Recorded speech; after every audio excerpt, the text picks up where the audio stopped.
Welcome back to the steel trenches. Today we look at how the war is turning countries inwards. There's a petrol station in Hanoi right now with a sold out sign. Hundreds of motorbike riders, the primary mode of transport in a country of nearly 100 million people, are queued at midnight, waiting. Petrol prices across Vietnam have surged 50% since the war began. Diesel is up 70%. In India, families are hoarding cooking gas. In the Philippines, the government has moved to a 4-day work week. In Bangladesh, the military is guarding fuel depots. 3 weeks, that is all it has taken. Now, you might think this is simply about a war and a closed strait. That is part of it. But the reason the crisis arrived this fast and hit this hard in countries nowhere near the battlefield, that reason is both geographically specific and decades old. 30 years of decisions that said, let someone else build the refineries, let someone else process the oil, let someone else maintain the capacity. It is cheaper, it'll be fine. Unfortunately, it is not fine. On the 28th of February, the United States and Israel launched coordinated strikes on Iran. Within days, Iranian forces effectively closed the Strait of Hormuz. Not formally. What happened is that insurance was withdrawn. Commercial operations pulled out of the corridor. Inbound vessel transits fell from 55 ships on February 26 to zero by early March. Insurance withdrawal is doing the work that the physical blockade has not. And for global cargo flow, the outcome is identical. Though through that strait in normal times flows roughly 20 million barrels of oil every single day, 1/5 of the world's entire consumption. And here is a geographical fact at the center of this crisis that all the commentary keeps skating past. The oil cannot be rerouted. There are 2 overland pipelines built specifically to bypass the strait. Saudi Arabia's east-west petrol line, which runs 1,200 kilometers across the Arabian Peninsula to the Red Sea port of Yanbu, pushed to its maximum 7 million barrels per day capacity on March 11 for the first time in its history. And there is a UAE Hasban Fujairah pipeline running to the Gulf of Oman at 1.8 million barrels per day capacity. Together, at the absolute theoretical maximum, these 2 pipelines can move perhaps 8 to 9 million barrels per day of crude. The strait normally carries 20 million barrels per day. The gap of 11 to 12 million barrels per day has no bypass. It simply cannot move, and it gets worse. Both pipelines carry crude only. Refined products, jet fuel, diesel, gasoline, the things that you actually put in an engine, have no pipeline bypass whatsoever. They depend entirely on tanker routes. The UAE's Ruwais refinery, one of the largest on earth, still sends its output by tanker through Hormuz, or it did until drone strikes shut the facility on March 10th. Then there is a Red Sea exit.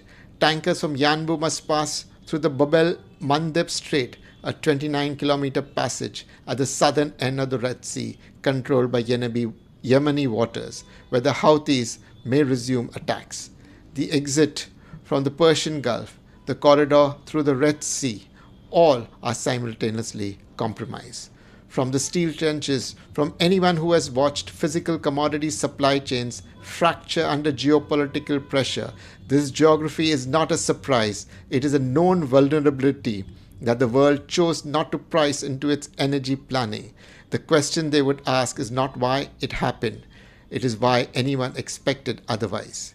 Vietnam is running 2 simultaneous fuel crises, and it's worth being precise about what they are, because they have different causes and different consequences. The first is the pump fuel crisis. Petrol and diesel at the forecourt of petrol pumps. Prices are up 50 and 70% respectively. This is a crude oil price shock transmitted directly to consumers. It is painful, visible, and forms midnight queues and sold out signs. The government tax cuts to absorb some of the price rises are taking place.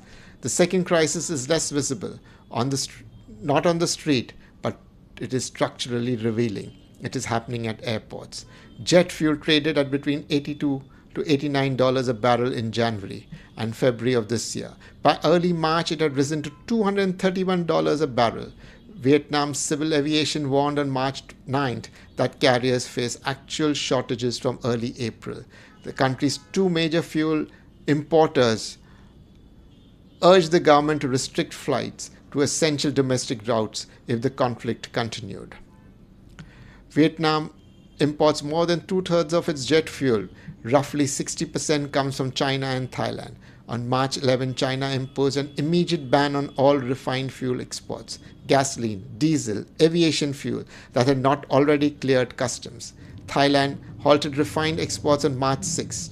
Those two decisions, made in Beijing and Bangkok, are why Vietnamese airlines could start grounding aircrafts in April. Crude oil in its natural state is unusable. Refining is the step that changes that. It is not a detail in the supply chain. It is the supply chain. And what China and Thailand did was not restrict crude. They restrict the processed output, the step that makes oil flyable. Vietnam did not run out of raw material. It ran out of countries willing to do the processing and sell the result. The steel trenches perspective on this is immediately recognizable. For a decade running into the mid-2010s, Chinese state-backed steel mills flooded the world with finished steel at prices no domestic producer anywhere could match. By 2015, China was making over half the world's crude steel. Mills in Pennsylvania, Sheffield, and the Ruhr closed, not because of war, but because import was cheaper. When importing countries finally fought back with tariffs and trade defense measures, it was only after the domestic capacity had already been hollowed out. The efficiency gains came first. The vulnerability was the delayed payment. Refined fuel is now collecting the same delayed payment. The question is, who built the conditions for it? Around the turn of the century, Australia had 8 oil refineries. Clyde and Sydney closed in 2012, Cornell in 2014, Bulwer Island in 2015. BP shut Kwinana in 2021 which was at 146,000 barrels a day and the country's largest. Citing in its own statement was the continued growth of large-scale export-oriented refineries in Asia which were more efficient. ExxonMobil shut Altona and Melbourne the very same year, converted it into an import terminal, and said the same thing. Asian refineries were cheaper. By 2023, Australia had just 2 refineries left for a country that imported 90% of its liquid fuel. Every closure was economically rational. Every government signed off. The market said this was the right answer. It was on the assumption that Asian refineries would always be willing to sell, that shipping routes would always be open, and that geopolitics would remain broadly stable. All assumptions that are now simultaneously false. From the steel trenches, this pattern is familiar. When Chinese steel was cheaper than domestically produced steel, governments let mills close. When Asian refined products was cheaper than domestically produced fuel, governments let refineries close. The efficiency argument won each time. What was surrendered each time was the ability to function independently when the suppliers had other priorities or when the route to you was no longer safe. The difference that matters is this. When steel supplies tighten, you can delay a building project. You do not ground every plane in the country. The margin for error in energy is narrower. The consequences more immediate, and the political cost of having been wrong arrives faster. And the doom loop now operating across Asia makes all of it worse. China restricts refined exports to protect its own consumers. Thailand restricts. South Korea restricts. Each restriction tightens the next country's position. That country restricts. The cascade is not malicious. Every government is making a rational choice for its own population. Collectively, those rational choices are producing something irrational and devastating and catastrophic. Scarcity creates hoarding. Hoarding creates more scarcity. And because the scarcity is happening at the refining stage, not the crude stage, there is no release valve in the raw material. The oil exists. The willingness to process and share the output does not. The motorbike riders in Hanoi queuing up at midnight for petrol. The aviation authorities telling airlines to prepare for groundings. The families in Lucknow watching cooking gas run out. None of them are experiencing a war. They're experiencing the accumulated cost of a system built for efficiency with no reserve for the day the assumptions change. Two numbers tell you how far beyond Vietnam this has spread. 50%, this is the share of global urea exports, the feedstock for nitrogen fertilizers that transits through the Strait of Hormuz. There's no pipeline for it. The Leviathan gas field shut by Israel has cut pipeline flows to Egypt's nitrogen producers. The UN World Food Program has already warned long-term food price increases, and energy shock is becoming a food shock. Bangladesh now has its military guarding oil depots. The war is less than a month old.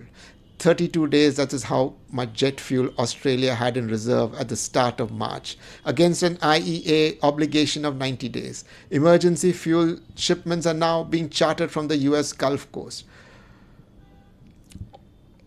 The CEO of Sydney Airport said publicly that his supply reliability depends on international shipping lanes, global refining capacity, and geopolitical stability. All three are simultaneously in question.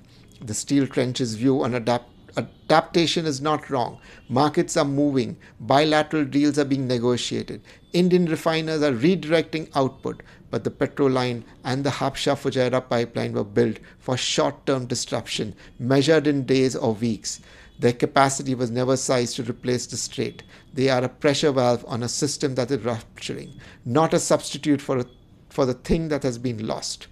At what cost? The steel industry watched its finishing capacity hollowed out by Chinese overproduction. It adapted through tariffs, restructuring, bilateral deals. It took 15 years and thousands of mills closures and a wave of protectionism that reshaped global trade. The adaptation was real. The cost of interval was also real, and it fell on people who had no part in the efficiency decision that caused it. The energy system is now in its own interval, and the question is not whether it adapts, it will, but how long that takes, who pays while it does, and what is permanently altered when it is over. How many governments having once restricted refined exports to protect their own people will find the domestic first logic easier to maintain than to reverse? How many refinery relationships once severed under force majeure become the new permanent structure of who supplies whom? How many countries will decide quietly in cabinet rooms that they cannot afford to be exposed again and begin the decade-long work of rebuilding domestic refining capacity they spent 2 decades efficiently dismantling? There is a verdict underneath all of this.